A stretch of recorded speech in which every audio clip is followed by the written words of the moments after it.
Welcome, welcome. Shawn here with Accelerators Organization, ready for another AO Mentor session where our members have submitted questions to our portal.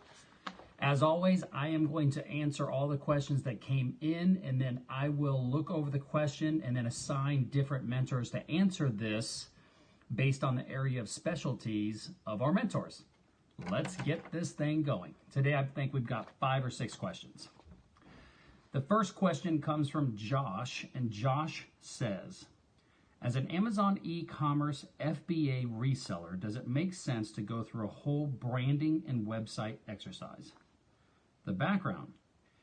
Instify is an online e-commerce business. We sell strictly through Amazon and are wondering the value of undergoing a full-on branding exercise and standing up a website. Interested in hearing opinions on what value we can gain from developing a brand when the majority of Amazon users have no idea who they are purchasing from. FYI, we are not housing products. All items are sent direct to Amazon. Okay, Josh, I've got 3 different mentors who have Amazon experience answering this one, but I think a lot of mentors who have, just built businesses would have something to say about this. And I'm going to point out, because I know you and I see the questions that come in. It's so funny that when you word your questions, it feels like you're looking for just affirmation of what you think something is going to be. I love that you're asking the question, but it already feels like you're saying what you think you should do, and then you're going, do you agree with me, mentor, or not? It's like, I look at the words that you choose very carefully, and that's what I pick up as far as the vibe of what you're asking. And I'm going to show you why, when we ask questions like that, that we don't want to appear to already have the answers or even feel a little bit closed-minded in just brainstorming or getting feedback, because it's a perfect segue into how I'm going to answer your question. There's 2 parts to your question. One is, do I go through a branding exercise? And 2, do I do that to put up a website? Anybody who has built a substantial business knows that the power of branding is very important. I do not agree with you saying that the people that buy on Amazon don't know who the company is. I think that there's a percentage, and that could be a large percentage or a small percentage, but there's a percentage that don't care who they're buying from. But I believe, if I'm not mistaken, and I could be mistaken, you can correct me when we talk on a Zoom or something, but if I sell something through FBA on the Amazon platform, it still says this is being sold by Instify, correct? If it were me, I'd want to have an Instify store, just to have one, just to have a brand presence, because long term, the power of the brand is going to be, how can you collect data on people that are buying product from you and find out a way to then get niche into maybe a certain product category or a certain ideal customer, and then start building up your own email list and text messages for those. Now, before you say, well, Amazon doesn't give that to me, there are ways for you to still, in your packaging, in your insert, get some brand loyalty of people going to your website to possibly purchase directly from you. QR codes, website address inside, on the package, on the product itself. A lot of different ways that you can find a way. Now, if you're saying, well, I don't have control over that because they're not my products, I get you. But I still think the long-term objective is going to not be simply in the arbitraging business. The real money, I believe, long-term is to be your own brand. That's what most people are saying that I speak to in the e-commerce space. I like the arbitrage space, but I still think it's important to have a brand. And here's another reason I think it's important to have a brand. When you go through a brand strategy exercise in just itself, you have a vision and a mission, your core values, all these different things. You're also going to come up with what's called your brand voice. And when you create listings on Amazon for people to buy your product, you might implement some of your brand voice into those listings to sell those products. There's all kinds of reasons to have a real strategy around how you want your company to be viewed. So I do think it's important to have a brand strategy as a company. I believe that you take a lot of risk long term when you're putting all of your eggs as a company in one basket of, we are just going to buy something from somebody at wholesale, sell it on Amazon, and nobody knows who we are. I think there's a big risk, which would be called a threat, in your SWOT analysis, strengths, weaknesses, opportunities, and threats. I believe there would be a strong threat to the longevity of your business when you don't own any customers and your whole business is completely built on other platforms doing the work and advertising and marketing for you. I believe that that's a huge threat, and as an entrepreneur, I would not only want to have that as my distribution cycle. I would want to be learning what products are selling and then eventually create my own products to sell to customers and start building up a huge database of my own customers where I own the customer, the first name, last name, email address, text message, and what have you, because then I can have zero cost advertising, sending out emails and text messages to my own customers. That is where I even if that's not your initial massive push to your business, it would be something that would always be part of my thinking. In anything and everything we do, our eventual goal is that we want to own our customers and have brand loyalty to the Instify brand. And people trust and love our culture and love our brand. I would always have that in the back of my mind, which is why I do think having even a really nice clean website, that these are the types of products and they can link over to your Amazon store, but I would want to start becoming an expert in a certain product category so that I could continue to take the data from that product category to start building, loyalty there. That's what I would be looking for. I hear what you're saying in your question of whether or not you need it. If you just say, Shawn, we don't really care about that. We don't even care if there's a threat to our business, that if Amazon goes away, our business is bankrupt. If you don't even want to care about that, which I don't think that's the case, but even if you say, well, that's the case, then no, you probably don't need a website, and you probably don't need to worry about any of this, and you don't need to do about branding. But as a mentor of yours, I would tell you that I would think that would be short-sighted. So I hope that helps, all right? I always say you're a great communicator, Josh, but every time you ask a question, I always feel like you're just looking for affirmation for what you already think. So maybe look at that as if I'm wrong, look at the words that you may be using. 2, use it as a learning experience. Say, Shawn, you're dead wrong, man. And I'll be like, cool, we're on this, we're good. We're good. I just care about you and want you to be the best. Okay, next question comes from Brigitte, and she says, how do we start to sell on Amazon? We are a small jewelry business and would like to know the pros and cons for selling on Amazon and would like to know how we best can get started. I've got 2 mentors answering this for you, Jerry and Todd. It's not, okay, let me just answer. I know what you guys are doing. The other mentors are not going to have this much insight, so those 2 are just going to tell you how to sell on Amazon. So let me answer that question for you really quickly. To sell on Amazon, you're going to need a brand. I would start with getting a brand strategy, a brand style guide, your logos and all that stuff done, and making sure that's all done.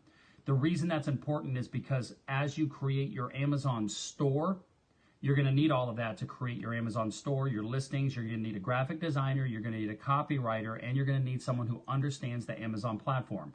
I have somebody that I can introduce you to that can create all of this stuff for you on Amazon for you to do your listings, your brand registry, your A+ content.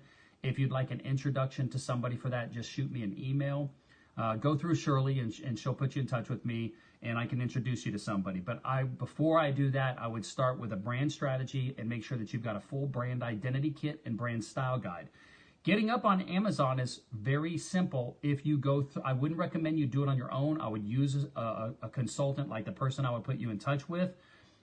Now, that's how you get on Amazon. You could try to do it yourself. I would not recommend it. I've heard so many horror stories, so many people that try to manage their own stuff. They get banned, they get delisted, all this type of stuff. I would not recommend it.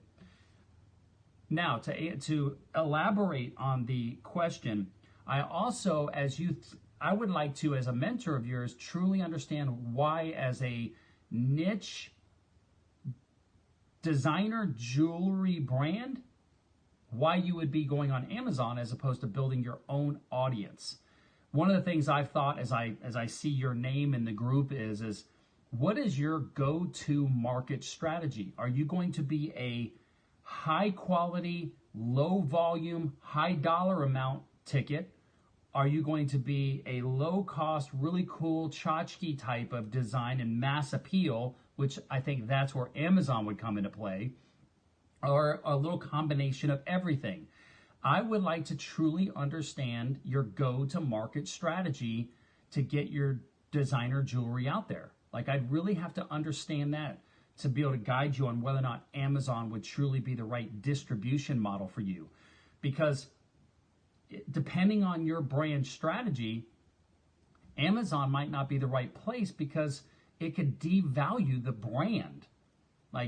So there's so many questions that I would have. So I'd either like to work with you one-on-one as a coach for a couple months and help guide you through this process if needed.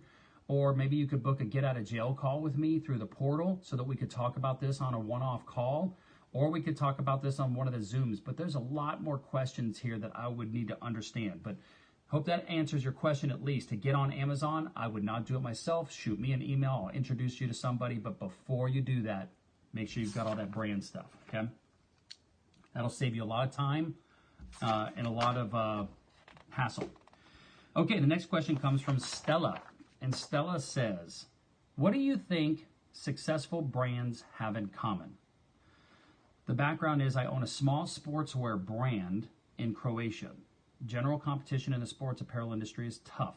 I want to learn what you think I could apply to my brand strategy from other successful brands. Okay, I've got about 7 mentors answering this for you, Stella.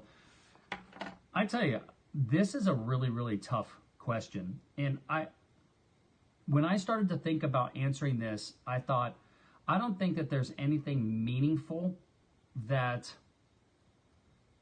I could tell you about how I would answer this as far as what I subjectively think makes strong brands and what they have in common that would have any effect on your business.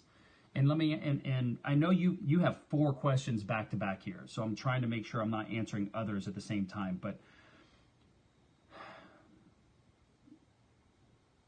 this is just a very, very complex question to answer because this is a big rabbit hole that relates to brand strategy, go-to-market strategy, product differentiation, understanding the market as a whole, depending on who your niche market is, your target market, all that stuff.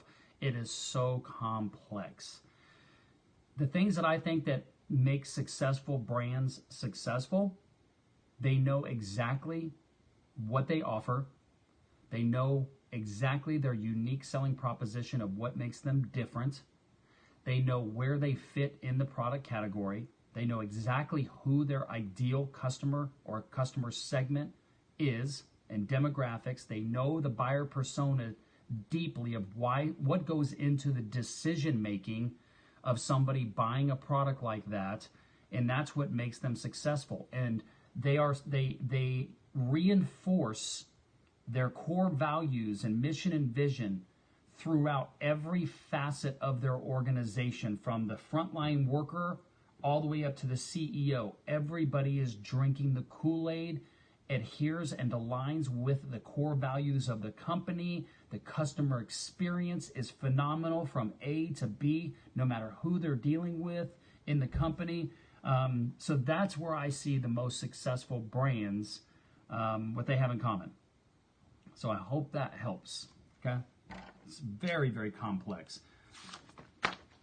Okay, the next question comes from Stella. If it is not only paid ads and email marketing.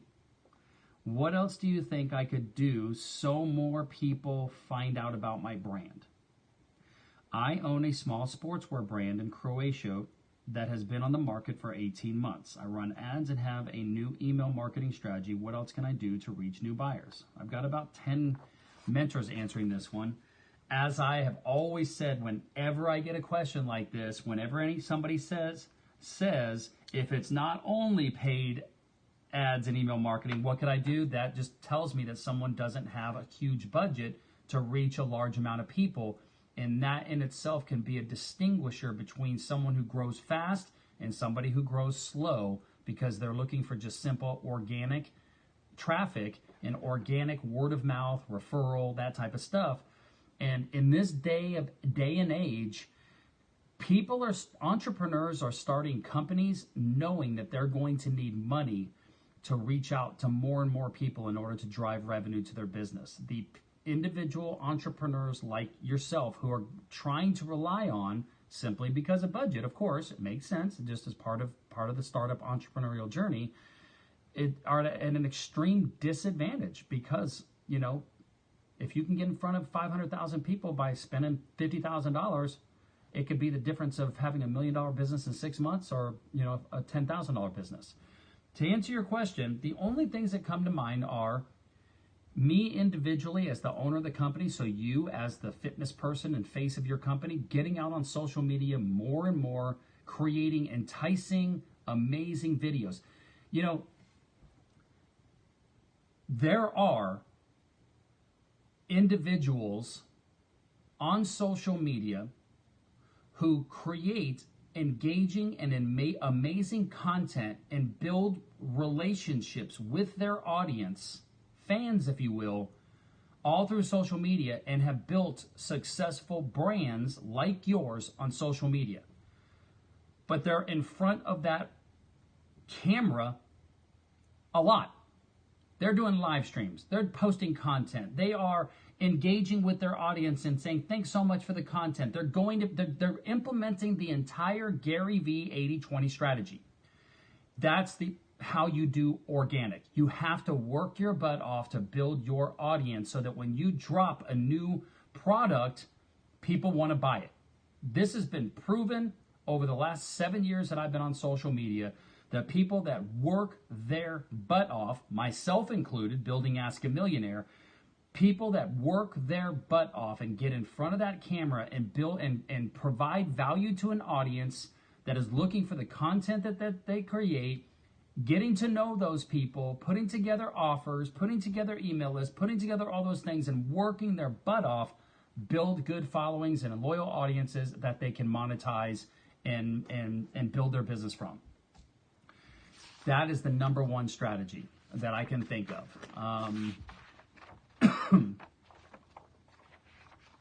I can't think of any other way organically where you're not paying for advertising to get traffic. I can't think of anything else. So that's my question, and that's my answer, and I'm sticking to it. Okay, the next question comes from Stella again. Stella says, what tips can you share on making afternoon work more productive? The background is I own a small sportswear brand in Croatia, and I work as a personal trainer. Afternoons always seem to slip away without much work getting done. By implementing which habits can I improve? I've got about 8 or 9 different mentors answering this for you. And I already posted an article of a book that I recommend. I read it a long time ago, and it has stuck with me forever, and I put it in my comment in the Facebook group for you. The 7 Habits of Highly Effective People. I always pay attention to the number 2, which is start with the end in mind. In order for me to be productive, I have to know what I'm trying to accomplish. Because how do you accomplish something if you don't know what it is that you're trying to accomplish it, right? That can be as simple from a daily perspective, from a productivity perspective. That could be something as simple as in the morning, before you get started with the hustle and bustle of your day or meeting with your clients, you sit with yourself for a certain amount of time and you grab a piece of paper and a pen and you review any outstanding tasks from the day before or whatever, and Then you add, these are the things that that I will get done by the end of the day. And you might categorize these into, there's quadrants, like there's this quadrant of urgent, important, not urgent, not important. And you could put it in all 4 of those quadrants, but the urgents all get done today. And you look at it and you say, I can get all of these things done today. Then at the end of the day, if all those are checked off, then you can feel like you accomplish something. There's momentum. There is movement forward, right? Where people get really depressed or anxious, depression is looking in the past, anxiety is looking in the future, is where the important but not urgent, the not urgent, not important, like all of, or in the, like all those other categories, those categories, things just keep accumulating and not getting done. And what the 7 habits of highly effective people, I think, says is just get rid of the ones that are not important and not urgent. Like, just get rid of them. They're not important. So don't even think about them. So focus on the urgents and the things that are important. Those are the things that get done. So if you find yourself in the afternoon not sure what's going on or what you're doing or whatever, maybe you don't have anything else that's urgent or important that you have to do. And that's where you might always have an ongoing list of something that you can always do, like what we were talking about in a different question that I answered for you, which is, what could I be doing to get more traffic to my website? Well, this is such a conflict, or excuse me, this question is such a contradiction to your previous question, because your previous question is how do I get more traffic to my websites? But in the next question, you're saying, well, I find my afternoons getting away from me and I'm not doing anything. Well, why aren't you on social media all those afternoons when you've gotten all of your urgent and all your important stuff done? Why aren't you on social media promoting your brand? Because that's just free. You're not doing anything anyway. Get on social media, press the live button. Go onto other people's live streams that might be in the fitness community that you might be able to network with. Think of a couple questions that you could ask that influencer, or think of some pieces of value that you could provide to their audience and request to come into their live stream like I do when I bring people into my live stream, right? I've had people get business and get followers from coming into my live streams. I get good value from them to my audience and they get some value out of it.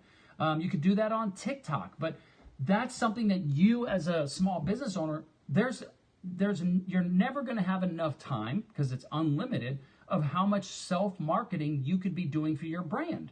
That's why I'm saying this is such a contradiction, where you want traffic to your website, but then you're not doing the work to actually get that traffic there. So there's a perfect thing for you. What could I do to be more effective in the afternoon? Do more social media content.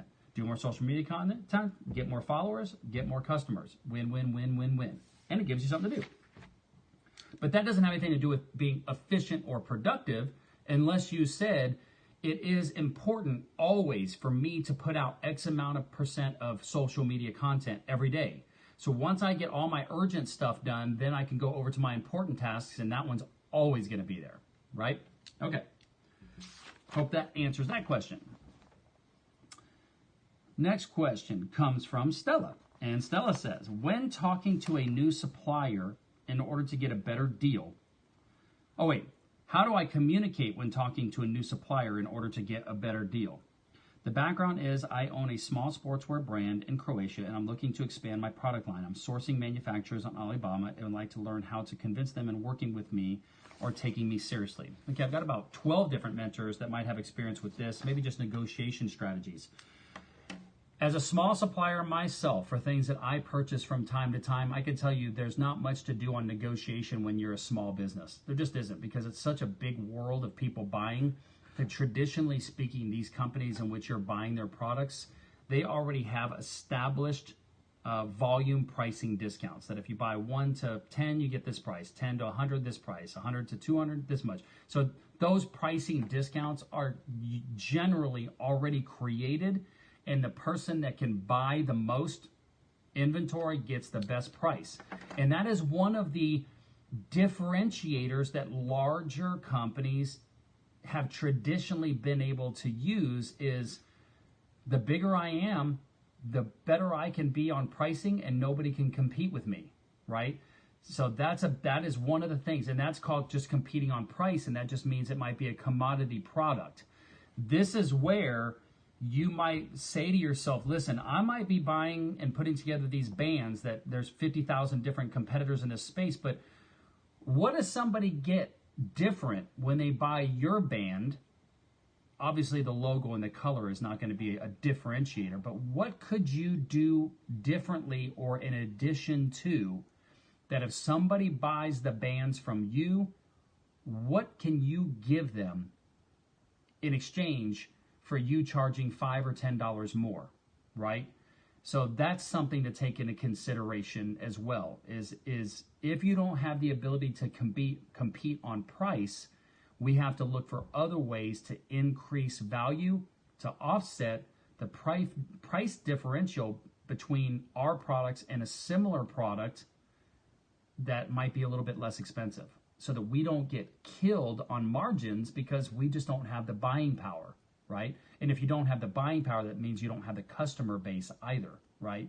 So that's one of the things that I would look at. I would focus in that regard, I would focus less on knowing how to negotiate with buyers or with sellers, and I would focus more on how do I bring more value to my audience to make them become sticky and buy from me as opposed to somebody else. That's what I would focus on. At the end of the day, the difference of X amount of dollars for a commodity-based type product, that it's going to be, the differentiator is going to be the brand. That's what the differentiator is going to be. But I would not say, and I know that this is going to sound weird, but I wouldn't say that I am an amazing negotiator. I'm not a high-level negotiator. But there's a book, How to Win Friends and Influence People by, I think, Dale Carnegie. That's a book that's fantastic. There's also a guy, I believe, by the name of Chris, C-H-R-I-S, Vaughn. And he was an FBI agent, and he does a lot of social media videos and YouTube videos and podcasts on negotiation tactics. If that's a skill that you want to increase, then Chris Vaughn, or Voss, I'm sorry, it might be Voss, V-O-S-S. Vaughn or Voss, I think it's Voss. He would be a person that I would watch his social media content. I just don't know if negotiating with someone overseas, like China or somewhere like that, if you're going, based on volume, where you're going to be able to do a lot of negotiating. So that's my food for thought there. Okay. Hope that helps, Stella. Thanks for all the questions. Look at you, had 4 out of 6 questions today. I hope you got some great value from this mentor session. Hope you guys have a great day, morning, or night, wherever you are in the world. If you want to ask questions like this and get answers from myself and the other mentors, click the link in our profile here on YouTube for acceleratoorg.com, and I will see you soon. Peace out.